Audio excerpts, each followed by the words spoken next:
Hi everyone, চলে আসলাম আবারও একটা গতকালকে সারাদিনের মিনি ব্লগ নিয়ে। তো মিনি ব্লগটা শেয়ার করতে একটু দেরি হয়ে গেল, কারণ অনেকটা আগে করি। তো সকালবেলায় ঘুম থেকে উঠেই দেখি আকাশে বৃষ্টি, মানে দিনটা পুরো সারা দিনটাই মেঘলাই কেটেছে। আর এই যে বৃষ্টিতে মানে গাছের পাতার ওপরে যে জল পড়ছে, এত সুন্দর লাগছে কি বলবো, তাই আর ক্যাপচার না করে পারলাম না। তো এই যে আমার স্নানও হয়ে গেছে, ঘুম থেকে উঠে আগে স্নান করে ঠাকুরকে পুজো দিয়ে নিলাম।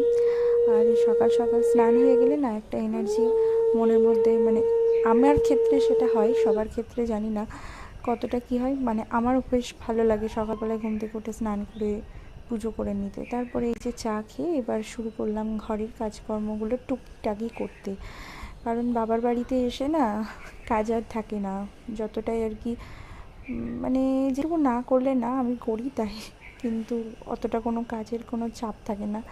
তো এই যে সকালবেলায় ঘরটা আর কি ক্লিন করে নিলাম, মেয়েও ঘুম থেকে উঠে গেছে, আর মেয়ে ঘুম থেকে উঠেই শুরু করে দিয়েছে খেলা করতে। ওকে খাবার টাবার সমস্ত কিছু খাইয়ে দিয়েছে, আর ওই যে ওর সঙ্গী নিয়ে ও বসে পড়েছে মানে হোমওয়ার্ক করতে, মানে ও একটু টুকিটাকি পড়াশোনা করতে।